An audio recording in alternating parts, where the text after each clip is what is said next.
amados. E aí, galerinha da segunda série, tudo bom? Tudo bem? Vamos aqui hoje para mais uma aula de biologia, né? Nessa aula de hoje, na aula dessa semana, eu falei para vocês no grupo que não teria atividades. Então, essa semana a gente só vai fazer a correção das atividades do reino fungi que a gente trabalhou na semana passada, tá? Aí trabalhamos aí reino fungi semana passada e eu passei 4 atividades para vocês, né? E vamos fazer a correção dessas atividades hoje. Então, bora começar. Vamos lá para a primeira questão. A primeira questão ela fala o seguinte: o reino fungi possui cerca de 70 mil espécies, entre elas fungos de importância ecológica e ou econômica, né? Explique sucintamente, ou seja, explique resumidamente, porque os fungos, juntamente com as bactérias heterotróficas, são ecologicamente tão importantes. Palavra-chave aqui, ecologicamente, né? Nós vimos que os fungos, eles podem ser uni ou pluricelulares, são eucariontes, são heterotróficos, né? Não produzem o seu próprio alimento. Vimos que fungos se desenvolvem em locais quentes, úmidos e escuros, e vimos que os fungos, eles são de grande importância, tanto para o meio ambiente, né, quanto importância econômica. No meio ambiente, os fungos, juntamente com as bactérias, eles são decompositores, tá? Então, eles são decompositores. Então, essa seria a resposta resumida, a resposta sucinta para essa questão. Ó. Explique sucintamente porque os fungos, juntamente com as bactérias heterotróficas, são ecologicamente tão importantes, porque eles são decompositores, eles reciclam ou renovam, né, a matéria orgânica. Essa, opa, matéria aqui não ficou legal, cadê minha borracha? Renovam a matéria orgânica. Como eu disse para vocês na aula, todo e qualquer ser vivo, quando morre, ele vai ser decomposto por bactérias e fungos, né? Ao ser decomposto, esse indivíduo devolve nutrientes para o solo. Então, essa decomposição da matéria orgânica realizada por bactérias e fungos são de extrema importância para o meio ambiente, porque promovem a reciclagem natural da matéria orgânica. Então, essa é a resposta sucinta, resumida. Eu coloquei aqui nesse próximo slide a respostinha bonitinha. Ó. Juntamente com as bactérias, os fungos têm importante papel na ciclagem dos nutrientes, ao promover a decomposição da matéria orgânica morta. A mesma coisa que eu falei lá atrás, tá? Só que a resposta está mais bonitinha, mas é a mesma coisa. Fungos são decompositores, juntamente com as bactérias, eles reciclam, eles renovam a matéria orgânica. Letra B. A letra B, ela fala o seguinte: por que alguns fungos, como aspergillus flavus e parasíticos, que crescem em sementes estocadas de milho, trigo e amendoim, são danosas à saúde humana, mesmo depois do fungo ter sido eliminado das sementes? Eu falei para vocês em sala, e também coloquei na última videoaula de fungos, que existem alguns fungos que são extremamente perigosos, são danosos à saúde humana. Né? Tem lá, por exemplo, alguns cogumelos que são tóxicos, tem cogumelos que são alucinógenos, tem cogumelos que são tão tóxicos que podem matar uma pessoa, né? E tem alguns fungos, como é o caso aqui das Aspergillus flavus, que ele produz toxinas que, quando ingeridas, né, pelo ser humano, pode causar danos gravíssimos, né? Por exemplo, aqui, ó, os Aspergillus flavus, ele produz uma toxina chamada aflatoxina. Tá? Aspergillus flavus produz aqui, ó, aflatoxina. Essa aflatoxina, quando ingerida, pode levar aqui a um câncer de fígado, dentre outros, né, problemas, tá? O que acontece? Esse fungo Aspergillus flavus, ele se desenvolve naturalmente em grãos, geralmente grãos mal estocados, né, grãos que não são estocados com as devidas providências, vamos dizer assim. É mal estocado porque é estocado em local úmido, permanece muito tempo pegando umidade ali, então é estocado em local sem ventilação. Então, eles são estocados em locais quentes, úmidos e escuros. Então, ao ser mal estocado, o fungo ele se desenvolve nesses grãos, como é o caso do milho, do trigo e do amendoim. Aí, no caso aqui, Aspergillus flavus, ele se desenvolve principalmente nos grãos de amendoim. Então, o fungo ele vai se desenvolvendo ali e vai produzindo uma toxina chamada de aflatoxina. essa aflatoxina, ela se acumula nas sementes. Então, mesmo depois que o fungo morre, a toxina permanece no grão, ou no milho, ou no trigo, ou no amendoim. Então, quando a gente ingere esses grãos, a gente ingere essa toxina, né? Se ingerida em grande quantidade, ela vai se acumular no nosso organismo e causar problemas aqui, como câncer de fígado, que eu falei, tá? Então, tem uma respostinha bonitinha aqui, ó. Tá aqui, ó, a resposta. Bora lá, aqui, ó. Porque esses fungos produzem toxinas que permanecem no alimento mesmo após a remoção dos fungos. Então, mesmo após a morte dos fungos, a toxina vai permanecer no alimento, tá? Então, o fungo morre, o fungo pode ser eliminado, mas a toxina permanece ali, tá? Então, essa é a respostinha pra gente aí.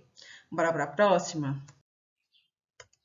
A próxima questão vai falar aqui um pouquinho sobre leveduras, que são aqueles fungos unicelulares utilizados em larga escala na indústria, tanto na indústria alimentícia quanto na indústria da produção de bebidas alcoólicas, né? Lembra que eu falei para vocês da levedura, um fungo unicelular, né, chamado Saccharomyces cerevisiae, que ela realiza a fermentação alcoólica. Então, é utilizado na produção de bebidas, é utilizado em fermento biológico, que é chamado fermento de padaria, que a gente usa para poder fazer pão, poder fazer rosca, tá? Então, vamos ver o que essa questão fala.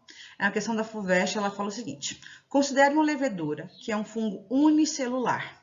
Ela está se multiplicando no meio nutritivo, onde a única fonte de carbono é a sacarose, açúcar que não atravessa a membrana celular. Para quem não se lembra, a sacarose é um disacarídeo, tá? É um disacarídeo formado pela união de glicose mais frutose. Então, o exercício está te contando que tem a levedura no meio nutritivo, onde a única fonte de carbono que ela vai ter é a sacarose. E que essa sacarose não consegue entrar na célula, tá? Para quê? Que a sacarose teria que entrar na célula para realizar a fermentação ou a respiração celular, para a produção de energia, certo? Aí a pergunta é: de que processo inicial depende o aproveitamento da sacarose pela levedura?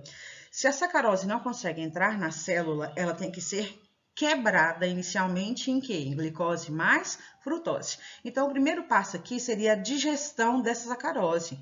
Lembra que eu falei para vocês que fungo faz digestão extracelular ou extracorpórea? Então, o que vai acontecer?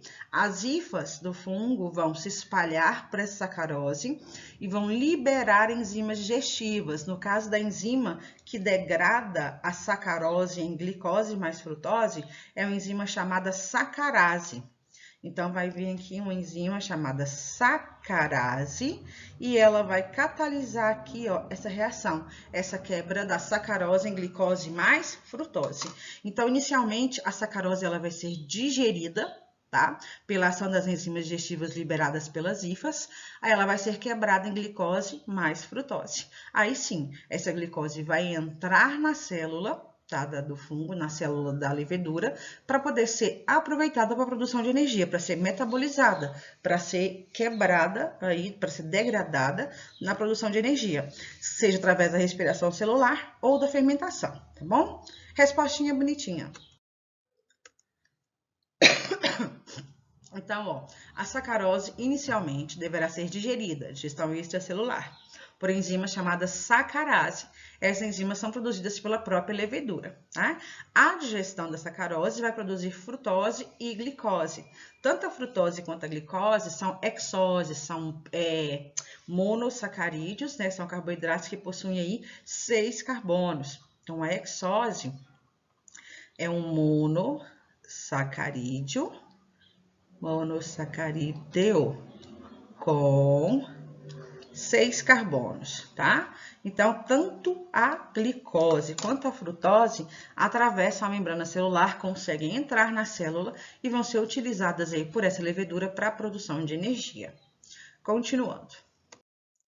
Vamos para a letra B. Letra B fala o seguinte: que composto de carbono é eliminado pela levedura caso ela utilize os produtos originados da sacarose nas reações de oxidação que ocorrem em suas mitocôndrias? Qual reação de oxidação que ocorre nas mitocôndrias? A respiração celular, certo? Respiração celular aeróbia ou aeróbica. Em que consiste essa respiração celular? Lembra lá que a glicose, na presença do oxigênio, ela é degradada, produzindo aqui gás carbônico, produz vapor de água e produz energia. Essa energia é produzida na forma de ATP. Então, a pergunta é: que composto de carbono é eliminado, é liberado pela levedura, caso ela utilize os produtos originados da sacarose nas reações de oxidação que ocorrem em suas mitocôndrias? Então, se a levedura utilizar, por exemplo, a glicose para respiração celular, essa glicose vai ser oxidada na presença aqui do oxigênio e vai liberar que composto à base de carbono? O CO2, o gás carbônico. Respostinha bonitinha. Ó, nas mitocôndrias da levedura ocorre a respiração celular, cujo processo utiliza as exoses e libera o CO2, libera o gás carbônico, tá bom? Próxima. Essa aqui, ó, ela não está diretamente relacionada aos fungos, mas sim ao processo de fermentação, que não tem como falar sobre fungos e não falar sobre a fermentação. Nós vimos que os fungos realizam a fermentação alcoólica, certo?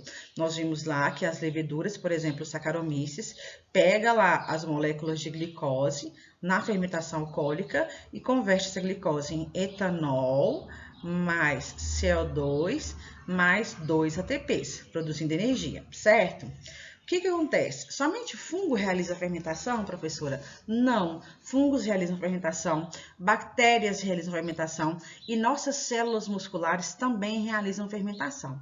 A diferença é que o principal tipo de fermentação realizada pelos fungos é a fermentação alcoólica, que é essa que está representada aqui. O principal tipo de fermentação realizado por bactérias é a fermentação lática, que é aquela utilizada para a produção de iogurte, de coalhada. As nossas células musculares também realizam fermentação lática, tá? O que acontece? Quando a pessoa está praticando uma atividade física muito intensa, o consumo de oxigênio é muito grande. Ela começa a consumir muito oxigênio para ver se produz mais energia, certo? Chega um ponto que as células percebem que só aquela energia que ela está produzindo não é necessária.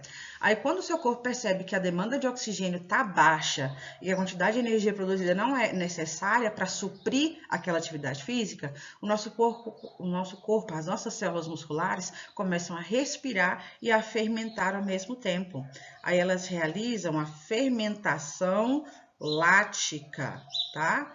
Fermentação lática. Nessa fermentação lática, as nossas células musculares, elas pegam as moléculas de glicose e, na ausência do oxigênio, elas convertem essa glicose em ácido lático